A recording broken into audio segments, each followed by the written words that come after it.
כשיהיה, תחשבו מה יהיה בכותל כשיהיה בית מקדש.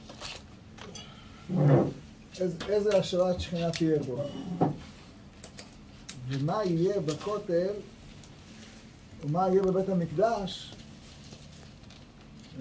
בזמן של הקהל. כי כתוב ברמב"ם מביא שבזמן שהיה הקהל היה להם מעמד כמו מעמד הר סיני. כאילו שומעים את התורה מפי הקדוש ברוך הוא. והשנה זו שנה שאנחנו היינו צריכים לעשות הקהל. אז הקהל זה דבר שאתה יכול להרגיש פה השראת שכינה. אני רוצה לומר לכם שהשנה היה פה בכותל הרבה מעמדים גדולים של עשרות אלפי אנשים. כל העיר העתיקה הייתה מלאה. בסליחות, בראש השנה, בכיפור, בסוכות. זה מעמד, זה לא הקהל, זה רק טעם. טעם של הקהל. ואתה מרגיש השראת שכינה. So, the rabbi mentioned, if it's so holy now, imagine what it would be in the time of the Beit HaMikdash, right? What we can only imagine, right? The Kedusha. And double that, even more, imagine that at the time of the mitzvah of Hakel. Hakel, what is Hakel? Hakel is the mitzvah where everyone gathers together, men, women, even the children, they all get together and they perform the mitzvah of Hakel at the end after the Shemitah year, right? So that would be this year. That would be actually this year would be the right time to perform this big mitzvah of Hakel, which reminds us, the purpose of it is to remind us of Ma'amad Har Sinai. And that idea is we have a little small inkling of what it was. If we see this past year, how many times people got together and you had tens of thousands of people at the Kotel for Silihot, for Rosh Hashanah, Kippur, and Sukkot, all that gathering of the ingathering of the exiles, like of Kibbutz Galuyot, right? That is just a small taste of what it would be for Hakel. אני רוצה לומר לכם, במניין שהתפללנו בו הבוקר, זה מניין שאני זוכר אותו מלפני 50 שנה.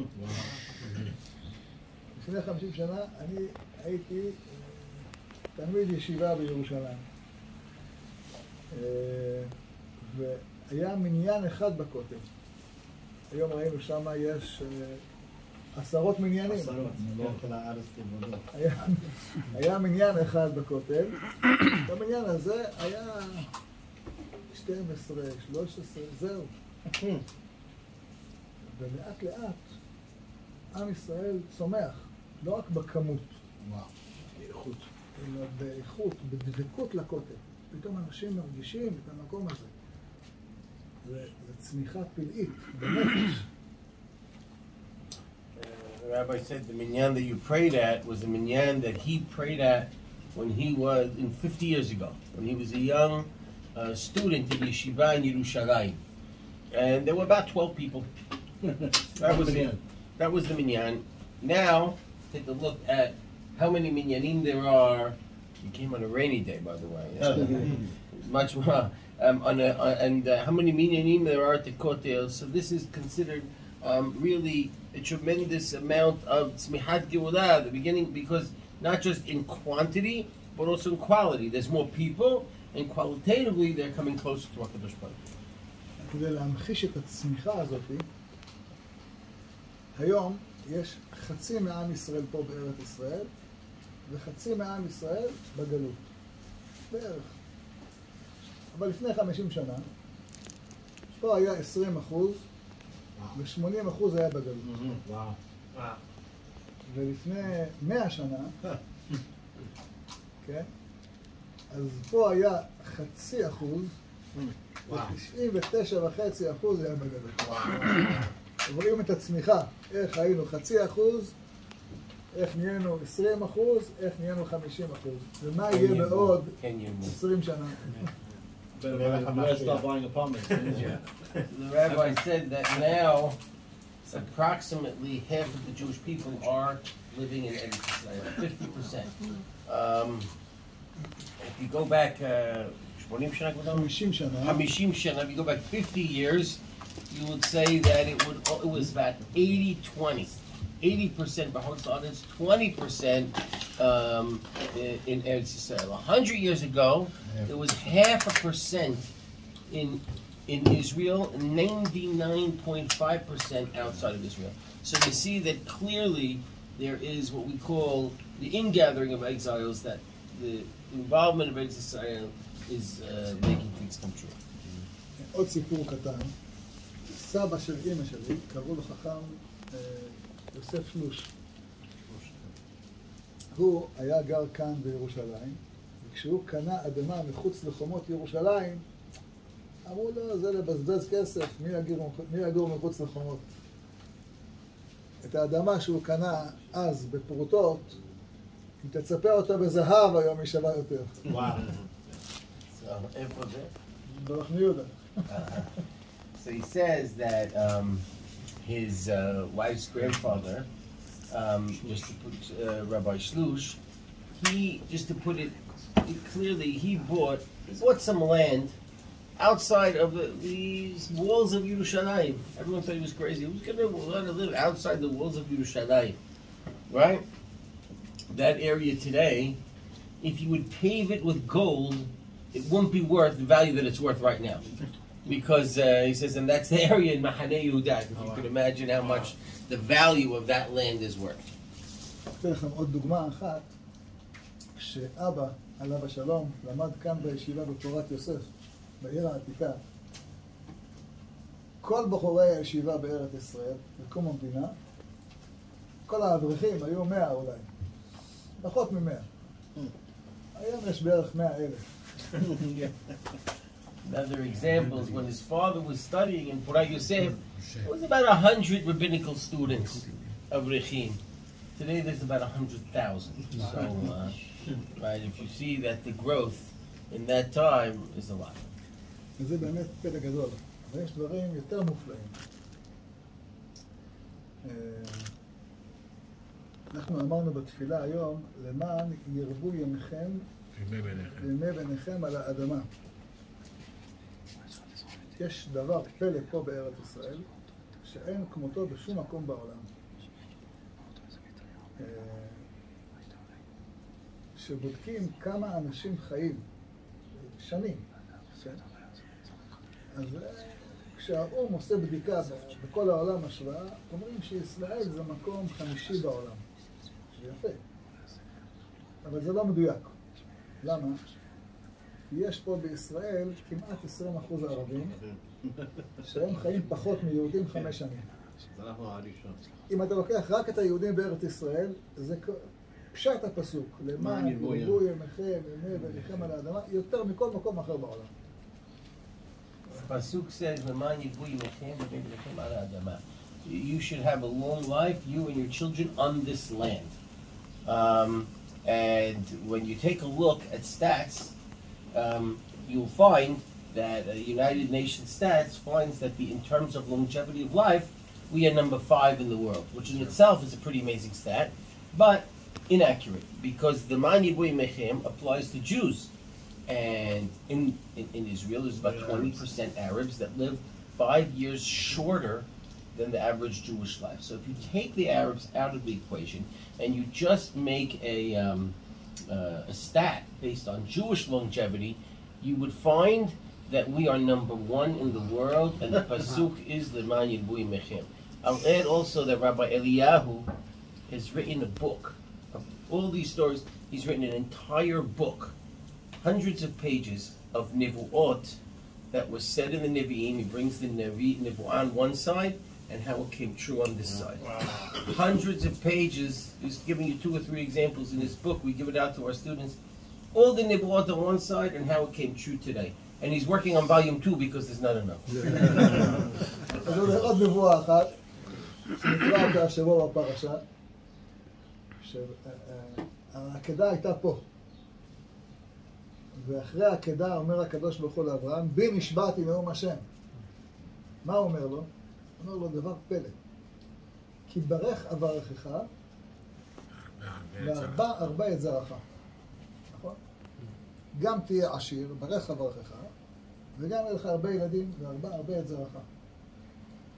יש בעולם 192 מדינות. חלק, יש להם ברך אברכך. יש להם פרנסה טובה. אבל כל המדינות שיש להם פרנסה טובה, יש להם קצת ילדים. קצת מה? קצת ילדים, ממוצע. למשל, ארצות הברית, כן? יש להם פרנסה טובה, יש להם ממוצע פחות משני ילדים. שזה פחות מ... פחות מברור. אירופה בכלל, יש להם פרנסה טובה, יש להם פחות מילד וחצי. בעולם כולו, המדינות העשירות, אין להם ילדים. קצת ילדים.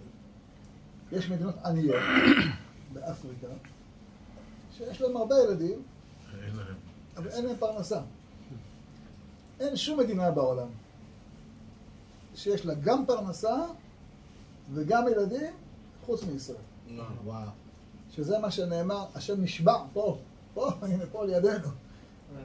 ברך אברכך והרבה את זרעך. אז בכלכלה ישראל היא מדינה מאוד חזקה.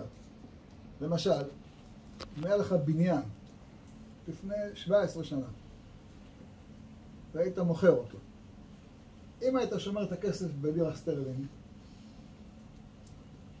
היית מרוויח חצי מאשר היית שומר אותו בשקלים. השקל יותר חזק מהסטרלינג, פי 2 ב-17 שנה. ברך אברכך. אותו דבר ביורו, אותו דבר בדולר. השקל יותר חזק מהדולר. יותר חזק. ברך אברכך. פה השם נשבע. אחת ילדים בישראל, גם נשים חילוניות, עומדות הרבה ילדים. בישראל יש ממוצע לאישה יותר מ3 ילדים. לא בגלל הדתיים, בכלל. וביהודה ושומרון זה פלא גדול. יש ליהודים כמעט פי 2 ילדים מאשר מערבים. שזה פלא גדול. אז השבועה שהייתה פה קיימת.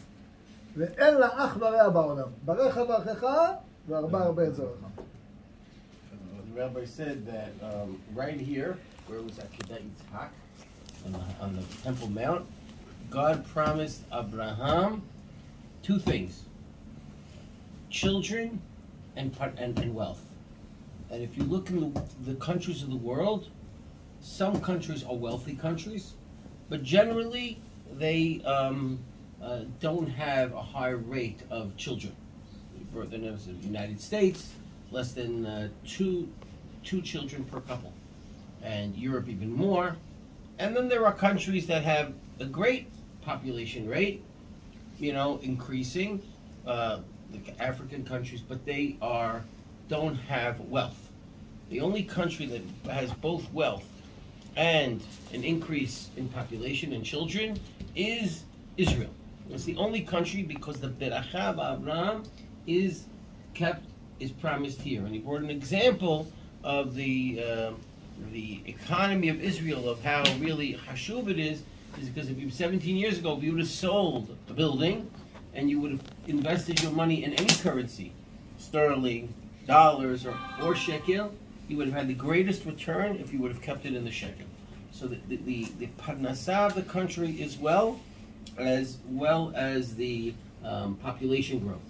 So that is the promise that God gave to Abraham, and that is the promise that is coming true in our days. שאלתי המונית הבוקר, אתה רוצה דולרים או שקלים? הוא אומר לי שקלים, רק שקלים.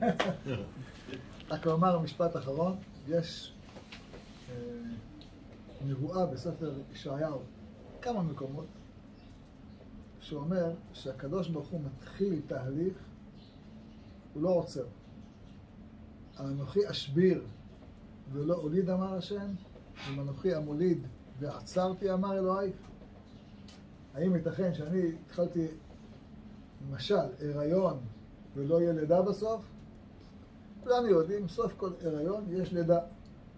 ואחרי שילד נולד, האמא מניקה אותו, מטפלת בו, מגדלת אותו, עד שיעמוד על רגליו.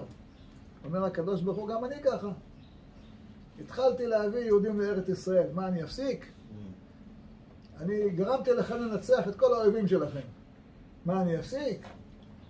אני התחלתי לבנות את ירושלים. אני אפסיק? הבאתי אתכם לפה. לא תבואו הלאה? בטוח שתבואו הלאה.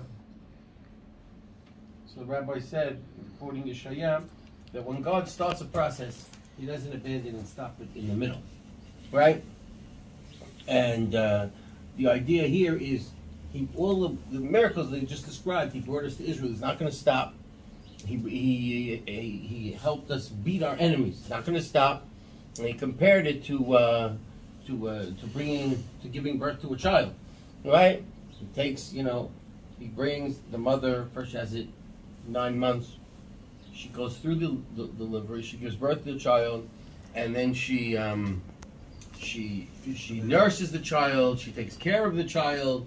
All of this is a process that the mother takes care of the child. I mean, even if the child sometimes causes the mother heartache, right? So this is a process that HaKadosh Baruch Hu has begun, and he started to bring us to Eretz Yisrael, to bring all these populations, and he will continue to do it and bring back all of Yisrael, V'zat Hashem, our community as well. Rabbi Hananiah ben Akashia אומר,